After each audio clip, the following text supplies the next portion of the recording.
భీమిలి నియోజకవర్గం రెడ్డిపల్లిలో క్వారీలపై అభ్యంతరం వ్యక్తం చేసిన స్థానికులు పద్మనాభం మండలం రెడ్డిపల్లి పంచాయతీలో పరిధిలో గల సర్వే నెంబర్ 293, 94, 95లలో క్వారీ నిర్వహణ లీజు కోసం పర్యావరణ అనుమతుల కోసం అధికారుల సమక్షంలో ప్రజాభిప్రాయం సేకరణ కార్యక్రమం గ్రామ సభ నిర్వహించగా రెడ్డిపల్లితో పాటు చుట్టుపక్కల గ్రామాల ప్రజలు తీవ్రంగా వ్యతిరేకించారు.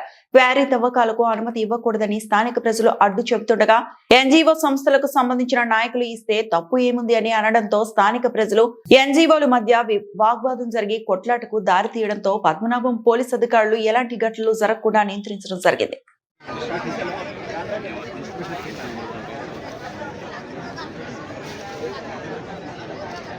మేడం గారు మీకు రిక్వెస్ట్ అండి.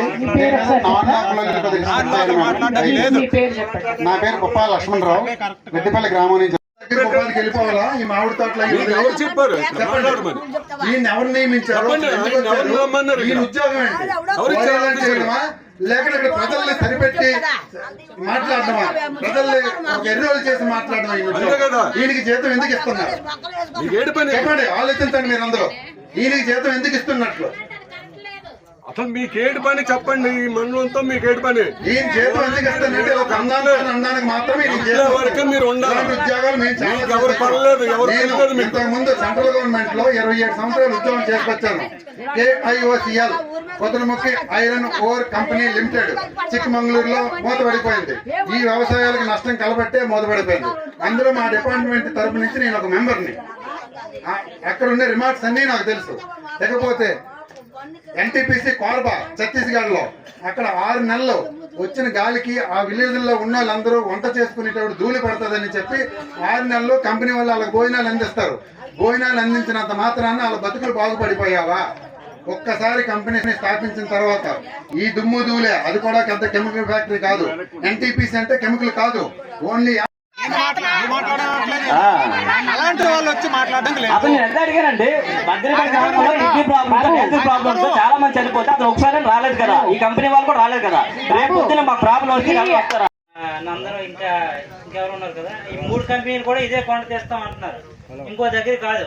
ఈ 3 మా ఊరు ప్రజలు ఇచ్చింది ఇప్పుడు ఇచ్చింది మాత్రమే.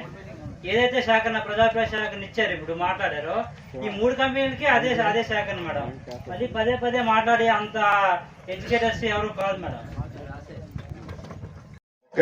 చెప్పండి. ఇక్కడ ప్రజాభిప్రాయం అయినప్పుడు ఈ మండలానికి సంబంధించి ఎవరైనా మాట్లాడతారండి. ఇక్కడ ప్రజాభిప్రాయం అయినప్పుడు మీరు ఉద్యోగం చేసుకుంటారు, మీరు ఉద్యోగం చేస్తారా లేకపోతే ఇక్కడ ఉన్న వాళ్ళు అడగాలి. మీకు ఎవరు అడిగారు? అయిపోతుందంటే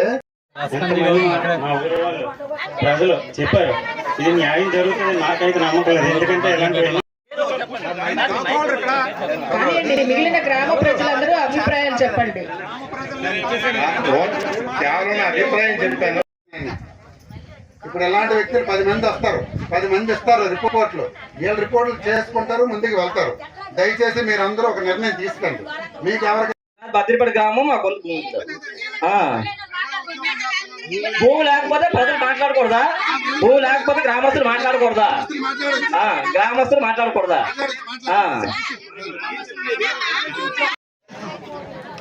కనబడతారట మాట